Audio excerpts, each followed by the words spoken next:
ഏടത്തി 2 ആഴ്ചക്കുള്ളിൽ 50,000 രൂപ ഞാൻ കൊണ്ടെത്തിക്കും. മണ്ടത്തരം കാണിക്കല്ലേ വസു. ഏടത്തി എങ്ങനെ കൊടുക്കാനാ? ആവശ്യമില്ലാത്ത കാര്യം പറയാതെ മോളെ. ആവശ്യമില്ലാതെ സംസാരിക്കരുത്. അമ്മയോട് സോറി പറഞ്ഞ് ഈ പ്രശ്നം ഇതോടെ അവസാനിപ്പിക്കുക പ്ലീസ്. എന്നോട് ക്ഷമിക്കേട്ടാ. ഓൾറെഡി ഞാൻ എല്ലാവരോടും സോറി പറഞ്ഞു കഴിഞ്ഞു. ഇത്രയൊക്കെ ആയ സ്ഥിതിക്ക് മുന്നോട്ട് വെച്ച കാലം ഞാൻ പിന്നോട്ടെടുക്കില്ല. പറഞ്ഞ വാക്ക് തിരിച്ചെടുക്കാനും പറ്റില്ല.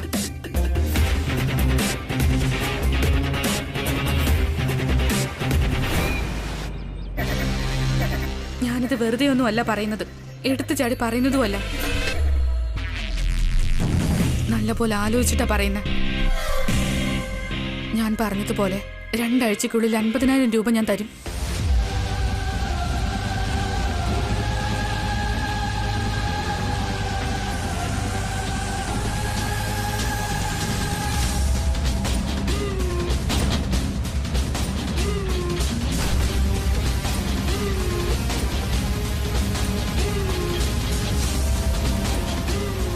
തരാൻ പറ്റിയില്ലെങ്കിൽ അപ്പൊ അമ്മ എനിക്ക് എന്ത് ശിക്ഷ തന്നാലും ഞാനത് അനുഭവിക്കും.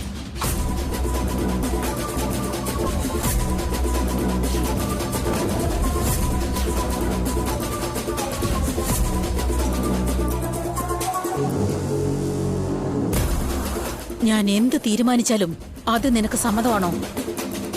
എന്റെ വാക്ക് മാറില്ല അമ്മേ. അത് നിന്റെ ജീവിതവും പിന്നെ നിന്റെ ഈ മകന്റെ ജീവിതവും നശിപ്പിക്കുന്നതാണെങ്കിലോ? ഒരു തരത്തിൽ ഞാൻ പിന്നോട്ട് പോകില്ലമ്മേ.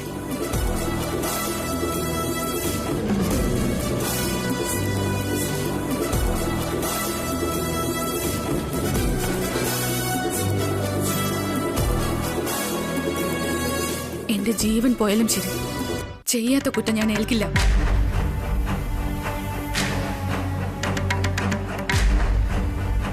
ഞാൻ കാരണമോ ഉണ്ണി കാരണമോ ഈ വീടിന്റെ അഭിമാനവും മാനവും മര്യാദയും നഷ്ടപ്പെട്ടു പോയാ ആ നിമിഷം നമ്മുടെ ജീവൻ വെടിയുക എന്നതല്ലാതെ ഞങ്ങൾ ആരെയും കഷ്ടപ്പെടുത്തില്ല.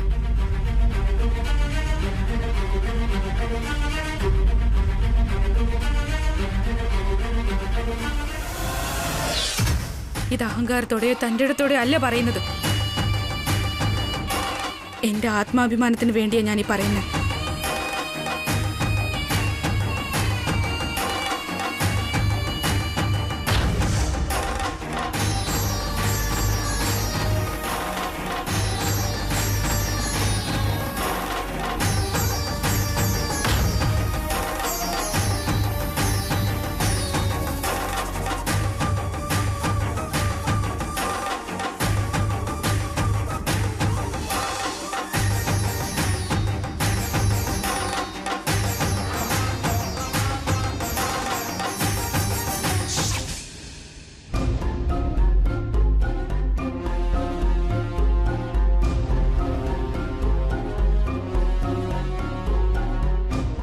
എന്താ ജയന്തി ഇത്? നീ വസുവിനോട് അങ്ങനെ പെരുമാറിയത് ശരിയായില്ല. കൊച്ചുകുട്ടി അറിയാതെ തെറ്റ് ചെയ്തു പോയി എന്ന് വെച്ചിട്ട് 50,000 ഒക്കെ ചോദിക്കാന്ന് വെച്ചാ? ഏട്ടൻ എന്തൊക്കെയാ ഈ പറയുന്നേ? ആ സാരിയുടെ വില ഞാൻ പറഞ്ഞു എന്നല്ലാതെ അതിന്റെ പണം അവളോട് തരാൻ പറഞ്ഞില്ലല്ലോ. അവൾക്കാണ് ദേഷ്യം വന്നിട്ട് 2 ആഴ്ചക്കുള്ളിൽ ആ പണം തിരിച്ചു തരാന്ന് വെല്ലുവിളിച്ചത്. അതിന് ഞാനെന്ത് ചെയ്യാനാ? ഒരു സാരിയുടെ പ്രശ്നത്തില് നീ വലിയ വഴക്കുണ്ടാക്കിയെന്ന് മാത്രമല്ല, ആ കുട്ടിയോട് ഇങ്ങനെ പെരുമാറിയത് കാരണം പെറ്റമ്മയുടെ മനസ്സ് വേദനിച്ചിട്ടുണ്ടാവും. ആ വിഷമത്തിൽ എന്തെങ്കിലും പറഞ്ഞതാ? അത് അതുപോലെ എടുക്കാണോ വേണ്ടത്? ഒരു തവണത്തേക്ക് ഇത് ക്ഷമിച്ചിരിക്കുന്നെന്നും ഇനി ഇത് ആവർത്തിക്കരുതെന്നും പറഞ്ഞിരുന്നെങ്കിൽ അത് എത്ര നന്നായേനെ. ഏട്ടനും അവിടെ ഉണ്ടായിരുന്നല്ലോ. ഏട്ടനും അവിടെ വെച്ച് ഈ കാര്യം പറയായിരുന്നല്ലോ. നീ കലിതുള്ളി നിൽക്കുകയായിരുന്നു. വസുവും വിഷമത്തിൽ എന്തോ പറഞ്ഞു പോയി. എന്നെ സംസാരിക്കാൻ നിങ്ങൾ അനുവദിച്ചില്ലല്ലോ. അപ്പോ തെറ്റ് എന്റേതാണെന്നാണോ പറയുന്നേ? അത്രയും കോസ്റ്റ്ലി ആയ സാരി ചീത്തയാക്കിയ ദേഷ്യം വരില്ലേ? അങ്ങനെ വന്നപ്പോ ഞാനെന്തോ പറഞ്ഞതേ ഉള്ളൂ. പ്രായമുള്ള ഞാൻ പറയുന്നത് സഹിക്കാവുന്നതല്ലേ ഉള്ളൂ. അവൾ എന്തിനാണ് ദേഷ്യപ്പെടുന്നത്? ആ പണം തരാൻ വേണ്ടി ഞാൻ പറഞ്ഞില്ലല്ലോ. തരാന്ന് അവള് പറയുമ്പോ വേണ്ടാന്ന് പറഞ്ഞു കെഞ്ചണോ?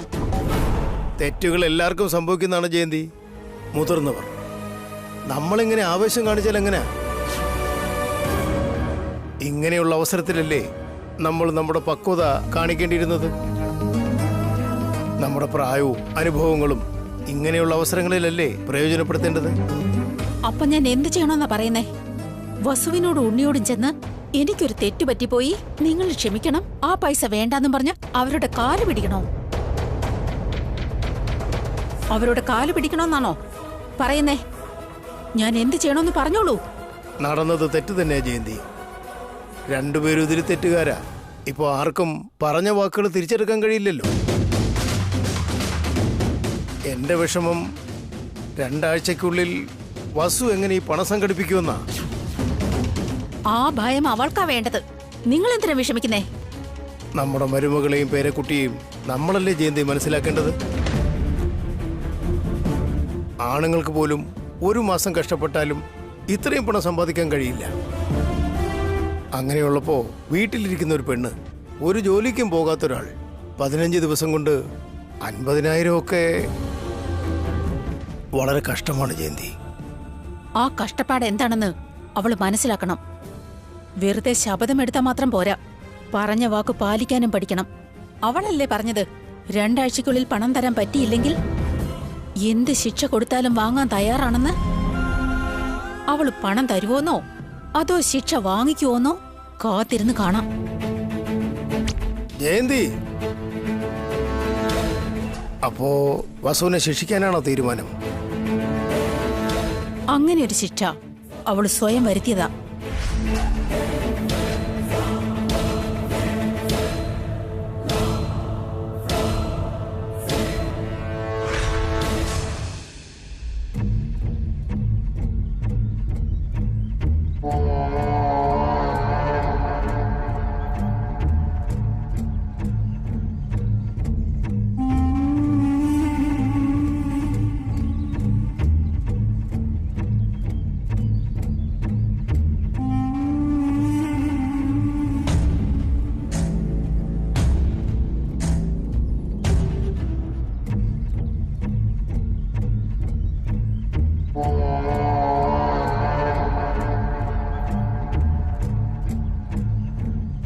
അതെ ഏട്ടാ.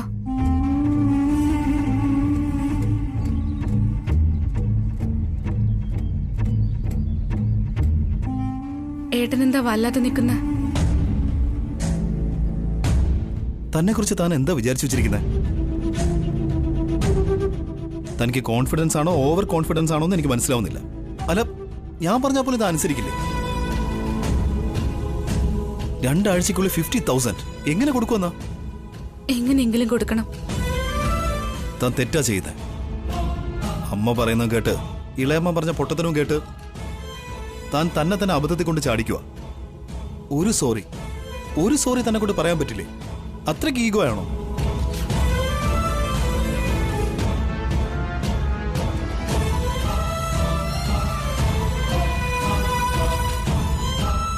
ഞാൻ ഈഗോ കൊണ്ടൊന്നും അല്ല അങ്ങനെ പറഞ്ഞത്. എനിക്ക് പിടിവാശിയുമില്ല, ഞാൻ അങ്ങനത്തെ ഒരാളുമല്ല. ഞങ്ങൾ കാരണം മാനം നഷ്ടപ്പെട്ടു എന്ന് ഞങ്ങളുടെ മേലിൽ കുറ്റം ചുമത്തി. അത് സത്യമല്ല എന്ന് തെളിയിക്കാൻ വേണ്ടിയിട്ടാ ഞാൻ അങ്ങനെ പറഞ്ഞത് ഏട്ടാ. അത് കുറ്റം ചുമത്തിയതാണെന്ന് താൻ പറയുന്നു. വീണ്ടും അത് സത്യമല്ലെന്ന് തെളിയിക്കാൻ മാത്രമുള്ള ആവശ്യം എന്താ ഉള്ളത്? ആവശ്യം ഞങ്ങൾക്കില്ല ഏട്ടാ, അവർക്കുണ്ട്. അതുകൊണ്ടാ തെളിയിക്കണമെന്ന് വിചാരിച്ചേ. ആവശ്യമില്ലാത്ത പ്രശ്നങ്ങൾ ചാടാൻ പോവുകയാണെന്നാ തോന്നുന്നത്. ഉണ്ണി ആവശ്യമില്ലാതൊക്കെ വഴക്ക് പറഞ്ഞപ്പോ എനിക്കതൊന്നും സഹിക്കാൻ പറ്റിയില്ല ഏട്ടാ. ഒരമ്മയുടെ സ്ഥാനത്ത് നിന്ന് എന്റെ മനസ്സ് ഒരുപാട് വിഷമിച്ചു. ഉണ്ണി അറിയാതെ തെറ്റ് ചെയ്തു പോയി, അത് ഞാൻ സമ്മതിക്കുന്നു. പക്ഷേ ഒരു കുഞ്ഞു മനസ്സിനെ അങ്ങനെ വേദനിപ്പിക്കാൻ പാടില്ലായിരുന്നു. സത്യം തന്നെയാ. അതിൽ തനിക്ക് വിഷമമുണ്ടെന്നും അറിയാം. കാശ് കൊടുക്കാമെന്ന് താൻ ശപഥം ചെയ്തിരിക്കുക. ഞാൻ ഇല്ലെന്ന് പറയുന്നില്ല. പക്ഷെ താൻ ഉണ്ണിക്ക് അമ്മയാണെങ്കിൽ ഞാൻ അവൻ അച്ഛനാണ്. ഉണ്ണിയുടെ കൈകൊണ്ട് എന്തെങ്കിലും നഷ്ടം സംഭവിക്കുകയാണെങ്കിൽ അവന്റെ അച്ഛനെ ഞാനത് ഏറ്റെടുത്തിട്ട് ഞാൻ കാശ് കൊടുക്കുമായിരുന്നല്ലോ. താൻ എന്തിനാ കൊടുക്കാൻ നേറ്റത്? അവിടെ വെച്ച് എന്നെ ഇത് പണം വാങ്ങില്ലെന്ന് പറഞ്ഞല്ലോ, അതെന്താ? ഉത്തരവാദിത്വം എന്താണെന്ന് എനിക്കും അറിയണമല്ലോ. അപ്പോ തനിക്ക് ഇത്രയും കാലം ഉത്തരവാദിത്വം ഇല്ലായിരുന്നു എന്നാണ് പറയുന്നത്? ഉണ്ണിയുടെ ഉത്തരവാദിത്വം എന്നെയാണെന്നാ പറഞ്ഞത്. അപ്പോ ഈ ഞാനാരാ? എനിക്കിതിൽ ഒരു ബന്ധവുമില്ലേ. ഉണ്ട് ഏട്ടാ. അതുകൊണ്ടാ ഇത്രയും നാളും ഏട്ടൻ ഞങ്ങളെ സപ്പോർട്ട് ചെയ്തതും ഞങ്ങളെ സംരക്ഷിച്ചതും. പിന്നെന്താ ഇപ്പൊ വേണ്ടെന്ന് പറയുന്നത്? ഏട്ടനെ പറ്റി ഈ വീട്ടിലുള്ളവർക്ക് എല്ലാവർക്കും അറിയാം. എന്നെ പറ്റിയും അവരറിയണ്ടേ? മനസ്സിലായി. ഇതിനെയാണ് പിടിവാശി എന്ന് പറയുന്നത്. പക്ഷെ ഞാൻ ഇതിനെ ആത്മാഭിമാനം എന്നാ പറയുന്നേ. ഓക്കെ, 2 ആഴ്ചക്കുള്ളിൽ 50,000. എങ്ങനെയാ ഇത് ഉണ്ടാക്കാൻ പോകുന്നത്? താൻ ജോലിക്കൊന്നും പോകുന്നില്ല. ആരുടെങ്കിലും കയ്യിൽ നിന്ന് കടം വാങ്ങിക്കോ, അതോ തന്റെ ആഭരണം പണയം വെക്കോ, അതോ ഇനി താൻ എന്തെങ്കിലും വിൽക്കോ? എന്ത് ചെയ്തിട്ടാ താൻ ഇത്രയും കാശ് കൊണ്ടുവരാൻ പോകുന്നത്? ഞാൻ കഷ്ടപ്പെട്ട് സമ്പാദിക്കൂ ഏട്ടാ. 2 ആഴ്ചക്കുള്ളിൽ ഇത്രയും പണം സമ്പാദിക്കുന്നത് ഇറ്റ്സ് ഇംപോസിബിൾ. ഏട്ടൻ എന്നെ ഒട്ടും വിശ്വാസമില്ലേ? ഉണ്ടെങ്കിൽ ആ വിശ്വാസത്തെ ഏട്ടൻ സംശയിക്കൂ. തന്നെ എനിക്ക് വിശ്വാസക്കുറവൊന്നുമില്ല. പിന്നെ എന്തിനാ ഇങ്ങനെയൊക്കെ സംസാരിക്കുന്നേ? 2 ആഴ്ചക്കുള്ളിൽ തനിക്ക് പണം കൊടുക്കാൻ പറ്റിയില്ലെങ്കിൽ അമ്മ തനിക്ക് എന്ത് ശിക്ഷ തരാൻ പോകുന്നോർത്ത് എനിക്ക് നല്ല ടെൻഷനുണ്ട്. ആത്മാഭിമാനമുള്ള താൻ എന്ത് ചെയ്യുന്നോർത്ത് എനിക്ക് നല്ല പേടിയുണ്ട്. എന്റെ ജീവിതത്തിൽ നിന്ന് താൻ പിരിഞ്ഞു പോകുമോ എന്നുള്ള പേടി എനിക്കുണ്ട് വസു.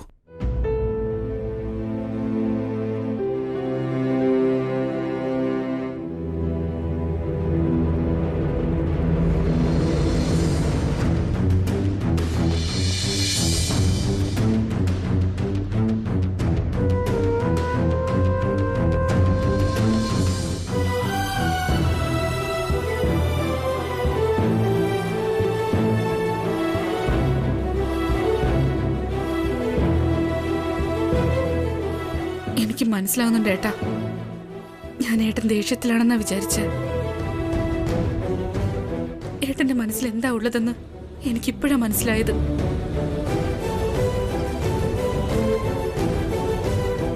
ഞാൻ ഏട്ടന് വാക്ക് തരാം. ഏട്ടന്റെ വിഷമങ്ങളാകട്ടെ, കഷ്ടങ്ങളാകട്ടെ, പേടിയാകട്ടെ, ഒന്നും സത്യമാകാൻ അനുവദിക്കില്ല. എന്നെ വിശ്വസിക്കുക. പറഞ്ഞ വാക്ക് ഞാൻ പാലിക്കും. ലൈഫിൽ ഞാൻ ഒരുപാട് ചലഞ്ചസ് ഫേസ് ചെയ്തിട്ടുണ്ട് വസുന്ധര. ധൈര്യത്തോടെ നേരിട്ടിട്ടുമുണ്ട്, ഒരുപാട് തവണ ജയിച്ചിട്ടുമുണ്ട്. എന്നാൽ ഒരു തവണ ഞാൻ തോറ്റുപോയി. എത്രയൊക്കെ ഞാൻ ശ്രമിച്ചിട്ടും സന്ധ്യയെ എന്നെ കൊണ്ട് രക്ഷിക്കാൻ കഴിഞ്ഞില്ല.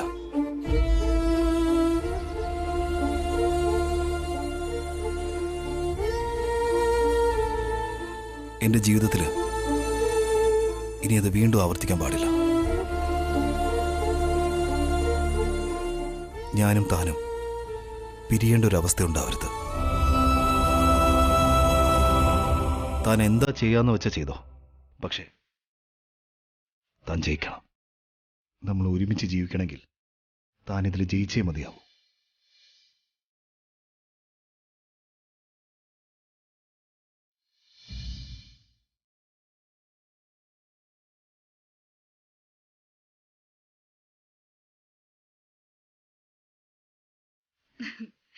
ഏട്ടൻ എന്നെ അനുഗ്രഹിച്ചല്ലോ. ഉറപ്പായിട്ട് ഞാൻ ജയിച്ചിരിക്കും. Promise. All the best.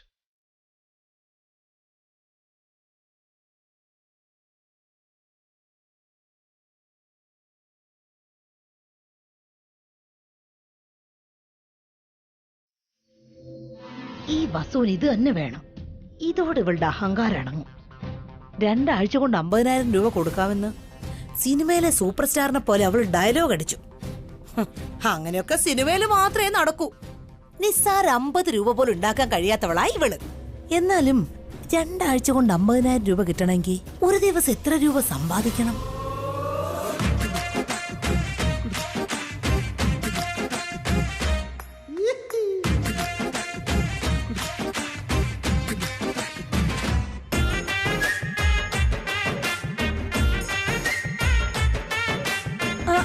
Anti, anti, എന്താ വിടാതിരിക്കുക? ഹോസ്പിറ്റലിലേക്ക് പോണോ അതോ ഡോക്ടറിനെ വീട്ടിലേക്ക് വിളിക്കണോ? ഹോസ്പിറ്റലിലെ ഡോക്ടറോ? അതെന്തിനാ? ആന്റിക്ക് സുഖമില്ലല്ലോ. ആരാ അങ്ങനെ പറഞ്ഞേ? പിന്നെ എന്തിനാ ഇങ്ങനെ ഭ്രാന്ത് കാണിച്ചോണ്ടിരിക്കുന്നെ? ഓഹോ, നീ അത് അങ്ങനെ വിചാരിച്ചോ? ഞാൻ ഭ്രാന്ത് കാണിക്കുന്ന അല്ലടി, സന്തോഷം കൊണ്ട് തുള്ളിച്ചാടുക. എന്തിനാ ആന്റി?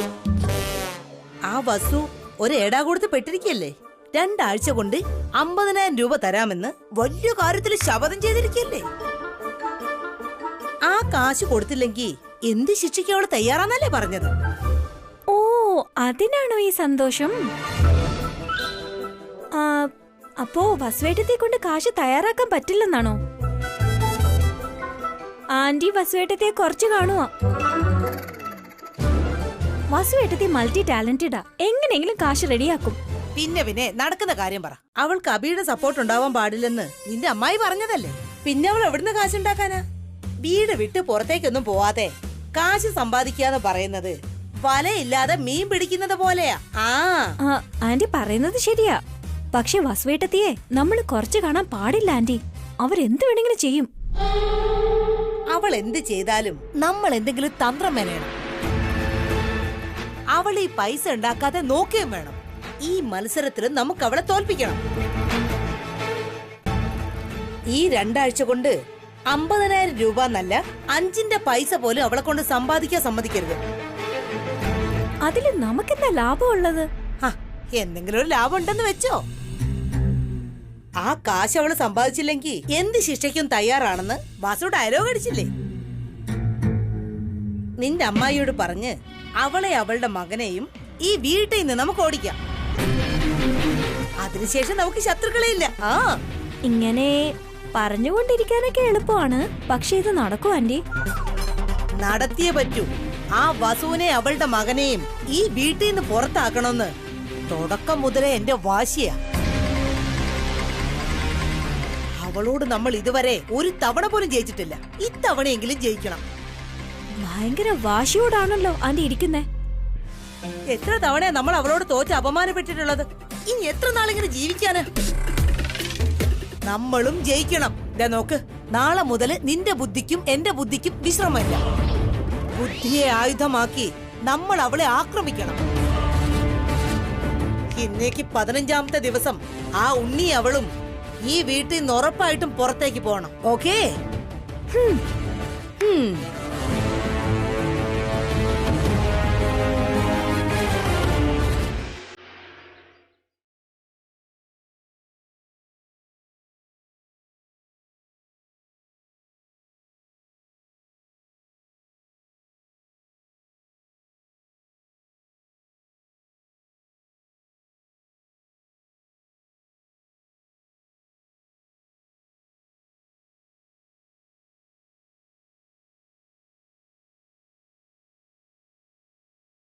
വസു, വസു,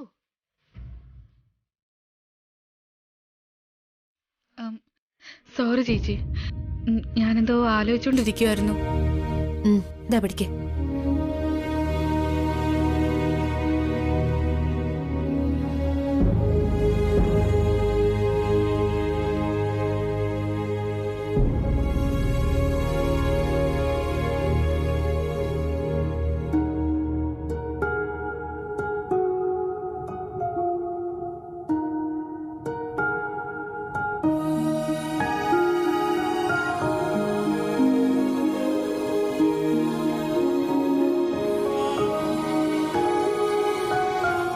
എന്താ ആലോചിക്കുന്ന? ആ കാശിനെ കുറിച്ചല്ലേ? അതെ ചേച്ചി, എടുത്തു ചാടി ഞാൻ ഓരോന്ന് പറഞ്ഞു. 2 ആഴ്ചക്കുള്ളിൽ 50,000 രൂപ ഞാൻ എങ്ങനെ റെഡിയാക്കുമെന്ന് എനിക്ക് ഒരു പിടിയും കിട്ടുന്നില്ല ചേച്ചി. അതുകൊണ്ടാ എടുത്തു ചാടരുതെന്ന് പറഞ്ഞത്. അപ്പോഴത്തെ ആവേശത്തിൽ എന്തൊക്കെയോ പറഞ്ഞു. ഇനി അത് പറഞ്ഞിട്ട് കാര്യമില്ലല്ലോ. ഇല്ല ചേച്ചി, എന്റെ തീരുമാനം കറക്റ്റാ. ഞാൻ അങ്ങനെയൊന്നും പറഞ്ഞിട്ടില്ലായിരുന്നുവെങ്കിൽ ഇളയമ എന്നിൽ ആരോപിച്ച കുറ്റം എല്ലാവരും സത്യമാണെന്ന് വിചാരിച്ചിരുന്നേനെ. ഇപ്പോ കാശെങ്ങനെ നീ റെഡിയാക്കും? ഈ കാര്യത്തില് ഏട്ടന് ഒരുപാട് വിഷമിക്കുന്നുണ്ട് ചേച്ചി. അബിക്ക് മാത്രോ? എല്ലാവർക്കും ഇവിടെ ടെൻഷനാ. പലതുള്ളി പെരുവെള്ളം പോലെ അവസ്ഥ. അറിഞ്ഞുകൊണ്ട് വലിയ ആപത്തിലെടുത്ത് ചാടിയതാ നീ. ഒരു കാര്യം ചെയ്, എന്റെ ആഭരണം ഞാൻ തരാം. ആരും അറിയാതെ അത് പണയം വെച്ച് പൈസ റെഡിയാക്ക്. ഇത് കഴിഞ്ഞ് സമാധാനമായിട്ട് കടം വീട്ടി ആഭരണം തിരിച്ചെടുക്കാം. വേണ്ട ചേച്ചി, സ്വന്തമായി കഷ്ടപ്പെട്ട് സമ്പാദിക്കണമെന്ന് എന്റെ ആഗ്രഹം. എന്ത് കഷ്ടപ്പെട്ട് സമ്പാദിക്കുമെന്നാ ഈ പറയുന്നേ? നമുക്ക് ഭാസ്കരേട്ടനോട് പറഞ്ഞ് എവിടെന്നെങ്കിലും കടം മേടിക്കാം. രാത്രി ഏട്ടൻ എന്നോട് ഇക്കാര്യം പറഞ്ഞായിരുന്നു. സ്വന്തമായി കഷ്ടപ്പെട്ട് സമ്പാദിക്കണമെന്ന് ഞാൻ പറഞ്ഞല്ലോ. പിന്നെ എന്തിനാ ഏട്ടനെയും ഭാസ്കരേട്ടനെയും ഒക്കെ ഞാൻ വെറുതെ ബുദ്ധിമുട്ടിക്കുന്നേ? അമ്മയുടെ കയ്യിൽ നിന്ന് നീ കാശ് വാങ്ങില്ലെന്ന് പറഞ്ഞു. ഞങ്ങളുടെ കയ്യിൽ നിന്നും വാങ്ങുന്നില്ല. പിന്നെ എവിടെ നിന്ന് കാശ് റെഡിയാക്കാനാ?